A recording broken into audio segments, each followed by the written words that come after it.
영광 돌려 만왕의 왕께 내게 허락하신 시련을 통해 나의 믿음 더욱 강하게 자라나고 험한 산과 골짜기 지나는 동안 주께 더 가까이 나를 이끄시네. 내가 겪는 시험이 어렵고 힘겨워도 내 주님보다 크지 않네. 아멘. 내 앞에 바다가 갈라지지 않으면 주가 나로 바다 위 걷게 하리. 나는 믿네. 주의 능력으로 내 삶 새롭게 되리. 나는 능력으로 담대히 나가리라. 주와 함께 싸워 승리하리라. 날마다 믿음으로 나 살아가리. 우리 함께 기도합니다.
네, 우리 이제 다 같이 하나님 말씀을 보도록 하겠습니다. 오늘 우리가 함께 보실 말씀은요, 마가복음 5장 39절부터 43절까지의 말씀입니다. 원래는 21절부터 43절까지의 이야기인데요. 이만큼 다 읽으면 좀 기니까 앞에 있는 이야기들은 말씀 중에 중간중간에 설명을 해드리도록 하겠습니다. 39절부터 43절까지 제가 읽어드리겠습니다. 들어가서 그들에게 이르시되 너희가 어찌하여 떠들며 우느냐. 이 아이가 죽은 것이 아니라 잔다 하시니 그들이 비웃더라. 예수께서 그들을 다 내보내신 후에 아이의 부모와 또 자기와 함께 한 자들을 데리시고 아이 있는 곳에 들어가사 그 아이의 손을 잡고 이르시되 달리다굼 하시니 번역하면 곧 내가 네게 말하노니 소녀야 일어나라 하심이라. 소녀가 곧 일어나서 걸으니 나이가 12살이라. 사람들이 곧 크게 놀라거늘 예수께서 이 일을 아무도 알지 못하게 하라고 그들을 많이 경계하시고 소녀에게 먹을 것을 주라 하시니라. 아멘. 오늘은 하나님께는 너무 늦어버린 것은 없다. 또 하나님께는 너무 빠른 것은 없다. 이런 내용과 제목으로 여러분과 함께 은혜를 나누려고 합니다. 제가 저 스스로 신앙생활을 하면서 경험해 본 것, 그리고 목회를 지금까지 교육전도사 때부터 요즘엔 실습전도사 인턴이라고 하던 그 시절 때부터 지금까지 연수로 보면 거의 한 25년, 6년 더 길게 될 수도 있겠네요. 그 시간 동안에 목회를 해본 경험으로 보면, 그러니까 제 신앙의 경험 그리고 목회의 경험으로 봤을 때 저뿐만 아니라 그리스도인이 절망하고 시험에 드는 원인 가운데 중요한 것 하나는 타이밍 때문이었습니다. 시기 때문에 많은 사람들이 시험에 들고 절망한 걸 제가 봤다는 것이죠. 그리고 저도 그랬었다는 겁니다. 이런 식의 말인 겁니다. 조금만 빨랐다면, 조금만 늦었다면 어땠을까? 뭐 이런 이야기입니다. 조금만 빨랐다면 절망하지 않았을 것이고, 조금만 천천히 이 일이 일어났다면 절망하고 시험 들지 않았을 거라는 생각을 또 우리 기독교인들이 많이 한다는 뜻입니다. 예를 들면 이 돈이 조금만 빨리 생겼으면 좋았을 텐데 라는 사람도 있고, 같은 상황이지만 이 일이 조금만 늦게 일어났다면 좋을 텐데 라고 하는 사람도 있다는 이야기죠. 어쨌든 기독교인들 가운데 많은 사람은 타이밍 때문에 시험에 들고 마음 아파합니다. 그런데 여러분, 일반 보통의 사람들은 그런 걸 가지고 시험에 들고 절망하고 하지 않습니다. 그냥 다만 타이밍이 늦었네, 타이밍이 좋지 않았네 라고 생각하고, 뭐 그냥 원망할 길이 없으니까 자기 스스로에게 또 우연에게 이렇게 화살을 돌리곤 하는 거죠. 그런데 기독교인들은 이런 상황에 원망하고 절망을 나에게 준 그 대상을 찾아내고 해서 이렇게 손가락질하고 쫓아내고 막 이렇게 미워하고 할 만한 대상이 있어요. 그분이 바로 우리 하나님이시죠. 그러니까 우리 기독교인들이 그 절망하고 시험에 드는 이유는 하나님을 어느 정도는 신뢰했기 때문에 절망하고 시험에 드는 거예요. 왜냐하면 하나님이 이 일을 조금 더 빨리 일어나게 해주셨다면, 하나님이 이 일을 조금 더 늦게 해주셨다면, 그러면서 절망하고 시험에 드는 경우가 많이 있다는 것이죠. 그리고 안타까운 것은 많은 기독교인들이 이런 말과 함께 교회를 떠나거나 신앙의 침체기로 들어가게 됩니다. 코로나19도 마찬가지예요. 하나님이 코로나19를 한 1년 정도에 종료되게 해주셨더라면 하는 생각을 꽤 많은 사람들이 요즘에 하고 있죠. 내가 1년 정도는 버텼는데 2년까지는 너무 힘들어요. 신앙을 떠나야겠어요. 그리고 교회 다니는 게 너무 힘들어요. 뭐 이렇게 하고 있다는 거예요. 이런 사람들은 죄가 있는 건 아닙니다. 솔직히 하나님을 완전히 믿지 못한 것이 죄라면 또 죄라고 할 수 있겠지만, 저는 그렇게 생각은 안 해요. 하나님을 완전하게 신뢰하지 못하는 건 그 사람의 신앙생활과 그 사람 신앙이 온전하지 못한 거고, 그것에 따르는 결과물이 좋지 못한 것 뿐이지, 그게 저는 죄라고 생각하지는 않습니다. 저도 그럴 때가 많이 있고, 인간은 누구나 나의 믿음을 완전하게 갖지 못하고 살아갑니다. 그래서 이렇게 얘기할 수 있을 것 같아요. 이런 사람들이 죄가 있다고 보기는 어렵지만 문제는 있는 거다. 그리고 그 문제는 하나님을 완전하게 신뢰하지 못했다는 거다. 자, 오늘 본문에는 이런 사람이 하나 등장하게 됩니다. 회당장 야이로가 절망에 빠지는 장면이 기록되어 있죠.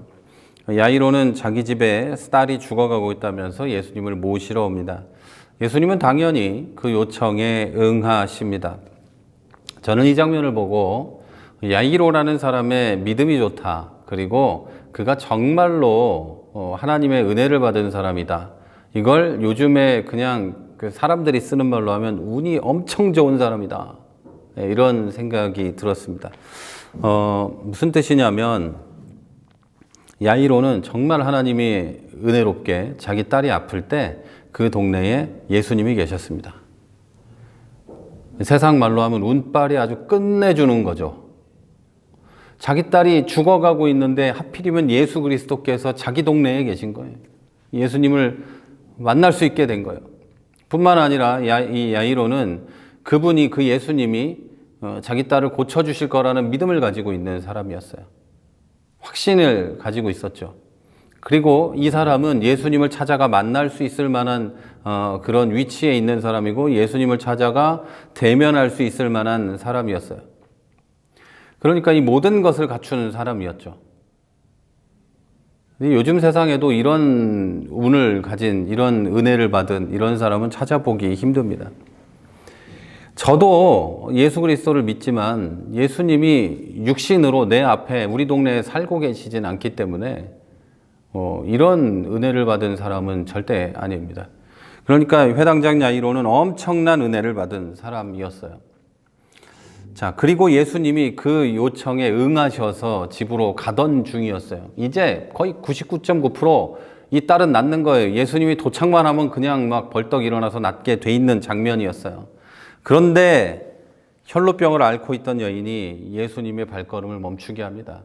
혈루병은 접촉할 수 없는 병이었어요. 그런데 그 여인이 예수님의 옷자락을 만지게 되고 주님의 옷자락만 만지면 내가 낫겠다는 믿음을 가지고 주님의 옷자락을 만지게 되고 병이 낫습니다. 그리고 예수님이 돌아보시고 무슨 일이냐 하고 그 여인이 자처 주장을 이야기하고 예수님이 이야기하십니다. 딸아, 내 믿음이 너를 구원했다. 이제 평안하게 가라. 네 병에서 놓여 건강해라. 이렇게 축복하십니다. 그런데 여러분, 이 혈루병에 걸린 여인이 예수님의 옷자락을 만져서 치유받는 그 순간에 회당장 야이로의 딸이 죽었다는 소식이 전달됩니다. 조금만 더 빨리 예수님이 지체하지 않고 갔더라면, 타이밍만 맞췄더라면 그 소식을 듣지 않고 오히려 기쁨의 날이 될 수 있었던 날, 야이로는 자기 딸이 죽었다는 소식을 듣게 됩니다. 5장 35절에 이렇게 써 있어요. 회당장의 집에서 사람들이 와서 가로되 당신 딸이 죽었나이다. 어찌하여 선생을 더 괴롭게 하나이까. 그리고 그 절에 35절에 앞부분에 보면 이렇게 써 있어요. 아직 예수께서 말씀하실 때에. 그러니까 예수님께서 그 여인에게, 혈루병 걸렸던 여인에게 건강히 가라 뭐 이런 식으로 말을 하고 있을 때 이쪽에서는 회당장 야이로는 자기 딸이 죽었다는 소식을 듣게 됩니다. 거의 100%의 소망에서 100%의 절망으로 전환되는 순간입니다. 내 눈앞에서 한 여인이 치유받는 것도 봤기 때문에 이제 진짜 내 딸은 나을 수 있겠구나. 혈우병도 고치는데 이걸 못 고치려 하고 있던 그 순간에 절망으로 돌아서게 하는 소식이 들리게 됩니다. 그때 야이로의 마음은 어땠을까요? 죽기 전에, 내 딸이 죽기 전에 조금만 일찍 갔다면 내 딸은 살았을 텐데, 내가 조금만 더 예수님 소식을 알고 조금만 더 일찍 예수님 소식을 알고 빨리 달려왔더라면 내 딸은 살았을 텐데, 첫 번째 후회, 두 번째 후회, 저 여자가 예수님의 옷자락만 만져도 낫는 것을 보면 정말 시간 안에만 갔으면 죽지 않았을 텐데, 세 번째, 저 여자 때문에 내 딸이 죽었구나. 저 여자가 만지지만 않았으면 내 딸이 죽었구나. 내 죽지 않았을 텐데. 예수님이 그냥 병고침을 받는 저 여자를 보기만 하고 그냥 보지도 않고 뛰어갔더라면 내 딸은 나았을 텐데. 예수님에 대한 원망, 막 이런 게 생겼을 겁니다. 그러나 그때 예수님은 이렇게 이야기하십니다. 두려워 말고 믿기만 해라. 자, 여러분, 이 상황이 됐을 때 여러분 믿을 수 있습니까? 두려워 말고 믿기만 해라, 이 말을 믿으실 수 있겠습니까? 그런데 여러분, 야이로를 보면 100%인지는 모르겠지만 믿기는 했던 것 같아요. 저같이 믿음 없는 사람 같으면 죽었는데 뭔 소리를 하십니까? 하고 했을지도 모르는데 야이로는 그러지 않고 끝까지 예수님을 데리고 집으로 갑니다. 그렇게 무리가 야이로의 집에 다가왔을 때 그들은 야이로의 가족과 이웃들의 통곡하며 우는 소리가 우는 소리를 듣게 됩니다. 자, 이제 이 장면을 한번 상상해 보시죠. 그 사람들은 육신의 모습을 가지고 계시지만 사람은 상상도 할 수 없는 일을 하시는 창조주 하나님, 삼위일체 하나님 가운데 성자 하나님을 눈앞에 두고 있습니다. 그리고 그 성자 하나님이 살려주겠다고 왔습니다. 그런데 슬퍼하고 있습니다. 이렇게 생각하고 있는 거예요. 하나님께서는 내 눈에 보이는 희망이 남아있을 때만 나를 도울 수 있구나. 모든 생명이 없어졌을 때는 하나님을 찾아도 소용없구나. 이 예수라는 분도 이 상황을 돌이킬 수 없겠구나. 이런 생각을 하고 있었던 거예요. 자, 여러분, 오늘날도 이런 생각과 똑같은 믿음을 가지고 있는 그리스도인들이 많이 있습니다. 내 문제가 너무 절망적이어서 도대체 나로서는 해결할 길이 없어서 여러분 그러면 하나님을 찾아야 되는데 그러면 하나님을 찾지 않는 사람들이 많이 있다는 겁니다. 그들은 삶의 문제들 속에서 자기가 생각하는 소망이 남았을 때까지만 하나님을 믿고 하나님께 기도합니다. 내가 생각하는 소망의 선까지만, 그 날까지만, 그 순간까지만 하나님께 기도하고 하나님을 믿고 그 이후에는 모든 것을 포기해버리고 하나님을 찾지도 않습니다. 야이로의 딸이 살아있어야만 예수님이 살릴 수 있지라고 믿는 것처럼 한계 상황과 타이밍을 정해놓고 하나님을 믿는 겁니다. 예수님께서는 그러한 불신을 꾸짖으셨어요. 야이로의 집에서 통곡하는 사람들에게 말씀하시죠. 너희가 어찌하여 그렇게 시끄럽게 떠들며 우느냐? 이 아이가 죽은 게 아니라 잔다. 다른 말로 표현하면 너희가 보고 있는 이 상황이 눈에 보이는 전부가 아니다. 너희 소망이 모두 사라졌다고 생각하지만 나는 그것을 복원해 놓을 수 있다. 너희들의 소망이 사라졌을지도 모르겠지만 너희한테는 나는 그런 게 아니다. 나는 되돌려 놓을 수 있다. 그렇게 말씀하고 계시는 거죠. 그렇게 말씀하신 예수님은 소녀의 방에 들어갑니다. 그리고 한 단어, 달리다굼 이 말씀을 말하시고 소녀를 일으켜 세우십니다. 그랬더니 소녀가 곧 일어나서 걷게 됩니다. 저는 이 말씀을 읽으면서 생각을 해봤습니다. 성령께서 왜 이 이야기를 마가복음의 성경에 포함해 놓으셨을까?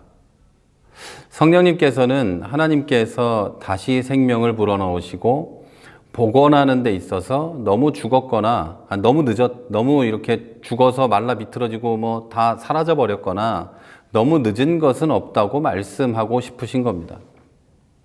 하나님에게는 우리가 생각하는 것처럼 늦었거나 죽었거나 한 것은 없는 겁니다. 하나님이 원하시기만 하면 모든 것은 복원될 뿐 아니라 모든 것은 그 이전보다 완전해질 수 있습니다.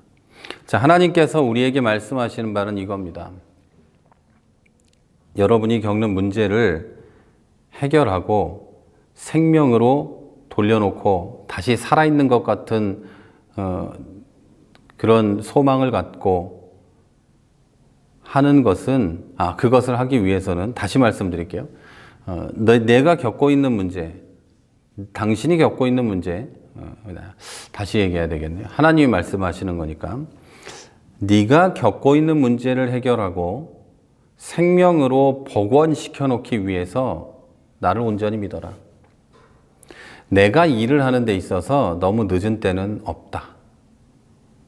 자, 여러분, 제가 여러분에게 이 말씀을 다시 말씀드릴게요. 여러분이 겪는 문제를 해결하고 여러분이 죽은 것 같은 상황에서 다시 벗어나서 생명이 있는 상황으로 복원하게 되기 위해서는 하나님을 완전히 믿으셔야 합니다. 하나님에게는 늦은 때가 너무 빠른 때도 너무 늦은 때도 없다는 겁니다. 그걸 믿으시고 오늘 여러분 다 함께 기도하기를 원합니다.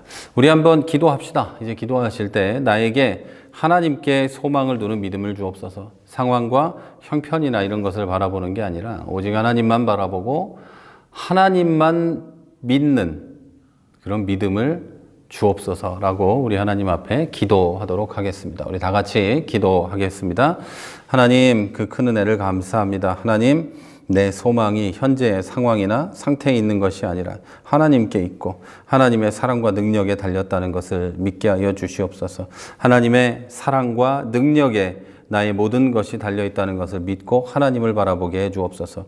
내가 생각할 때 나는 절망에 빠지는 것이 틀림없고 나는 실패한 것이 틀림없다 할지라도 오 하나님, 나를 붙잡아 주셔서 일으켜 세워 주시옵소서. 내가 하나님을 믿게 하여 주옵소서. 절망하지 않고 넘어져 있지만 않게 하여 주옵소서.